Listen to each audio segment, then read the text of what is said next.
Magandang hapon ho sa inyong lahat. Meron po kaming balita, lumabas na yung third part ni Saldico. Ngayon lang, 5-7. At ang sinasabi po doon sa third part na yun, pabinalaan pala siya ni Martin Romualdez na huwag umuwi dahil makukulong ka, ipapatay siya sa kulungan. Yun pala ang revelasyon ngayon ni Saldico. Kung sige, kung gusto mo umuwi, kasi gusto niya talaga umuwi, bahala na raw makulong siya. Basta, sabi niya, sige, umuwi ka, hire ako ng tao, ipatutumba kita sa loob ng kulungan. Ngayon, may sinabi rin siya na tinestify daw ni Bryce Alcantara na amount na 21 million sa ICI, hindi daw po totoo yun. 56 billion po daw yun at napunta po daw lahat kay BBM at kay Martin Romualdez. Hindi ko po maintindihan ano yung nasa ICI kasi pinanawagan po natin ang transparency. Public hearing, wala man na binigay. Siguro nakarating talaga rin kay Saldico kung ano yun. Kasi nasabi niya meron daw 21 billion na inexplain doon si Alcantara. At ngayon, sabi niya hindi po totoong 21 billion kundi 5-6 billion po napunta po kay BBM at kay Martin Romualdez. Anya sabi po ni Saldico sa kanyang tatlong bahagi. Pero sabi niya, itong 3 parts niya, hindi pa pala siya nagtatapos. Marami pa po daw siyang revelasyon na gagawin. Alam niyo po sa amin sa Mindanao, at tawag po niyan laygay, slow death ba? Ibang tindi rin doon si Saldico, maganti ba? Slow death, dandahanin niya, tumbahin yung kanyang mga amo. Ngayon po ba, ang katanungan kasi, kung mapansin po ninyo ang depensa ng ating administrasyon, ay hindi natin ating administrasyon, kanilang administrasyon ni BBM, ba, ang sabi nila, denial. Hindi naman kami, kung bakit niya in-expose, bakit niya sinabi sa zona ni BBM, kung kasangkot siya. Alam niyo po, scripted na po yun na gagawin niya. Yan itawag po natin na plausible deniability para mag-deny sila. Alalahanin po natin, bago po yung zona niya, meron na pong pangyayaring sakuna, meron na pong mga nalunod, meron na pong na leptospirosis, mga gamit, mga bahay na nasira, mga sasakyan. Kaya maingay na po ang sambayanan. Maingay na po tayo. Dahil nga, nagsisimula na. So, inunahan. Nagsona, expose, gawa ka ng ICI, na ang sa ICI naman, bono ang ICI, hindi nagbibigay ng public hearing. Ngayon, ang baha na sa Cebu, ang flood control problem na sa Manila, nandun sa Davao City, nag-iimbestiga. At ang hindi ko maintindihan, bakit nandun si Magalong? Akala ko ba nag-resign na siya? Bakit siya nandun? That's a big question for us, Davaoenyo. Alam niyo po, nung pumunta po sa Davao City, pinipilit po nilang hanapan ng sira. Wala pong sira sa Davao City. Except for one, merong sira doon sa may river banda na flood, maliit na sira. Nung tinanong ni Magalong, bakit hindi yan inaayos? 2 taon na yan. Kasi po, hindi na si Duterte ang nakaupo. Kaya hindi yan naayos si BBM. Diba? Ang aming pong ma-apply over doon na nagbibigay ng traffic, na binabalandara po nila na grabe ng traffic sa Davao City. Totoo po. Dahil hindi po tinatapos ng DPWH. Ginigipit po kami doon, kung maintindihan nyo po. Kung kayo dito ginigipit, grabe ang pagigipit sa amin doon. Walang nagsasalita. Ngayon po, kung hinihingi po ninyo lahat na Marcos resign, ito po sasabihin ko bilang abogado, 25 years na po ko litigation lawyer. Guaranteed speech po yan sa constitution natin. Basta wala pong sinabing, kuha tayo ng mga gamit, mag-alsa tayo, kunin natin ng gobyerno, bawal yun. Pero pag sige tayo sabing resign, pipilitin natin, pwede po yun. Why? Because po, government authority resides in us. Sa preamble po ng Constitution natin, we, the sovereign Filipino people, imploring the aid of the Almighty God, to ordain this Constitution. All government authority emanates from us, nanggaling po sa atin. So pag sinabi natin ayaw na natin sa Kanya, Wala po siyang magagawa. Dahil ayaw na natin sa kanya, sinusuka na natin siya. Alam niyo po, naobserbahan namin, sa pag-analyze namin, wala po itong kaibahan doon po sa kanyang ama noong panahon ng diktadorya. Ubus po ang pera natin. Ngayon po, noong panahon na yon, pananakot, pagkikidnap, gamit ang dahas. Ngayon, iba. Pero mas malaki, unprecedented, ang laki ng ninakaw. Ang ninakaw po, sobra-sobra. And, ang technique ngayon, manipulation, influence, at yung threat ng pagtatakot. Wala mang dahas. Pero, napakatalino ng script. Ang una po nilang ginawa, si Tatay Digong, dinala sa Hague. Pwede namang hinidalhin yung matanda doon. Harmless ba yun? Sabi nga niya, ipakulong niya ako dito sa Pilipinas, hanapin ko.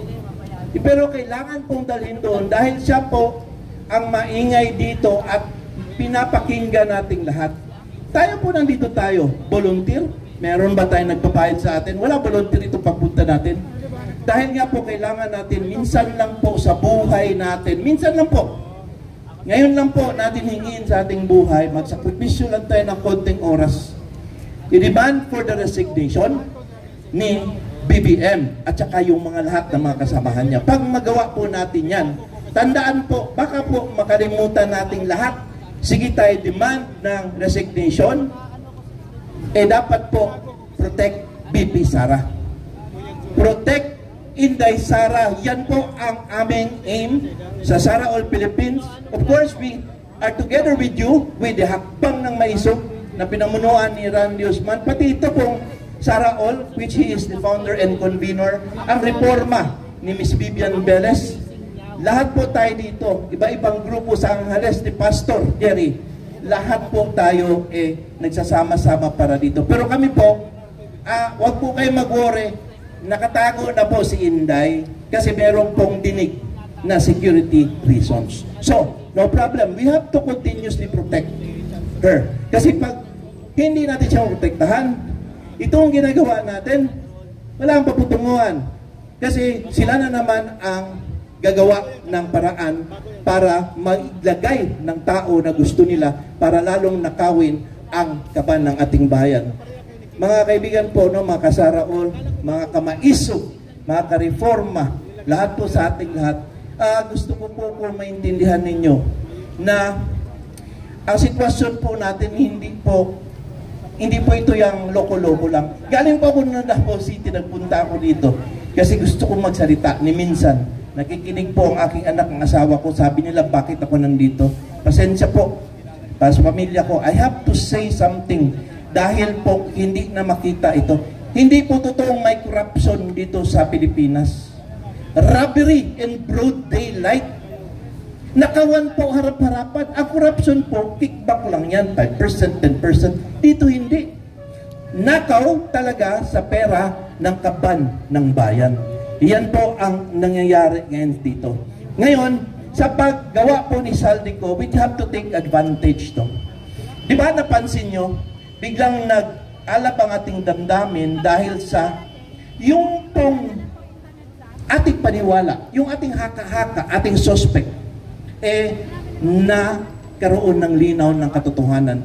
Sa ating pong psychology po, yan po ang tinatawag na confirmation resonance. Confirmation resonance na kumpirma po ang ating panghinala na talagang may mastermind, hindi lang kay Saldico. Ano ang inaantay natin? Hingin na po natin na umalis na siya. Wala na pong reason. You see clear? Wala. Barking dog yan. Huwag na natin pakinggan yan. Ang mga depensa po na denial, yan po ang weakest evidence, weakest defense. Kahit sa criminal proceedings natin, pinaka-weak yan. Especially, walang mapakitang counter na dokumento, walang specific denial, kundi atakehin si Saldico dahil nagtatago at sasabihin niya na hindi magagawa yun dahil siya nag-expose. Yang klase pong depensa po, hindi yan makakasolusyon. Para lang po kayo, para sa mga lalaki dito, pag sinabing, bakit ngayon ka lang, nagtatrabaho kasi. Hindi pwede yan. Denial lang? No. There must be proof. And mind you, the statement ni Saldico po, napakabigat. it confirmed everything. Sana po, ipagpatuloy po natin ang ating panawagan. Kasi po, may maganda pong marating sa dulo. Tingnan nyo pag bumaba si BBM, mapipigilan na corruption, bababa din po yung superpower na si Ombudsman Boying Kuryente Remulla. Siyempre, bababa siya, di ba? Siya naman yung mouthpiece ng lahat. Hindi ko alam kung anong posisyon niya. Ombudsman ba siya? DOJ? Cabinet Secretary? O siya ba ang presidente ng Pilipinas? Di ba? We do not know. He is the mouthpiece. Yan sila alis. And the good thing is that, sa line of succession natin, ang susunod po si Inday Sara. By law po yan. Hindi na po kailangan ng confirmation ng Congress at instantaneous po ang pag-install sa kanya. Yan po ang rule. Ngayon, ang maganda dito is that siya po ay mamimili sa hanay ng Kongreso kung sino ang magiging Vice President. Pagkatapos po niyang mamili, ikukonfirma po yan 2/3 ng Congress. So sino po sa mga senator or congressman ang pipiliin niya? Sino po ang ilalapit natin sa kanya na magiging pangalawang Vice Presidente? Yun ang masaya. Dahil now we will have a chance to choose the leaders na talagang gustong mag-serve sa atin. Hindi po yung mga leaders na ang isip lang ay magnakaw. At ang tatlo pong pinakamasayang mangyayari kung bababa si BBM, maniwala po kayo, uuwi po si Tatay Digong. Kasi po, pwede na po natin i-demand sa kanya as a sovereign state, give back our president. We are a sovereign nation. Meron kami ditong justisya and sovereignty. Yung lugar nyo dyan sa Hague, we do not recognize that. Give him back to us. We can do that as a nation. And sana, bago po magpasko, kawawa naman si tatay, makauwi naman sana. Yun po, ang panawagan namin, yung tatlong bagay ng aspeto na yun. Sana, sa konting pamamaraan po, napukaw namin ang inyong damdamin. At ipaglaban po natin yung tama. Minsan na po, isang beses lang, tawag namin, one big fight. Marcos resign. Thank you very much sa inyong lahat.